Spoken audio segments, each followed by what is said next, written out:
শ্বশুরবাড়িতে মেয়েদের কেমন জায়গা হবে সেটা অনেকটা নির্ভর করে স্বামীর ওপর।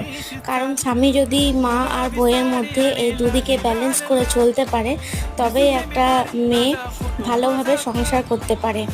আর যদি একটা স্বামী তার মায়ের কথা শুনে বউকে বলে বা বউয়ের কথা শুনে মাকে বলে, সেই সংসারে কোনোদিনই অ্যাডজাস্টমেন্ট ঠিকঠাকভাবে হয় না।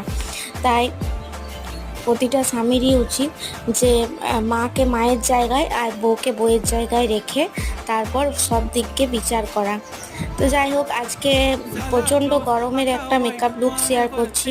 মেকআপ বলা যদিও চলে না, তার কারণ হচ্ছে আমি জাস্ট সিসি ক্রিমটা লাগিয়েছি আর টোনারটা যেহেতু মানে হাইড্রেশনের জন্য লাগিয়েছি প্রচণ্ড গরম বলে, আর জাস্ট মাস্কারা আর আজকে একটু কাজল লাগিয়েছি আর লিপস্টিক, ব্যাস এই করে আমার লুকটি কমপ্লিট হলো। কেমন লাগলো জানিও।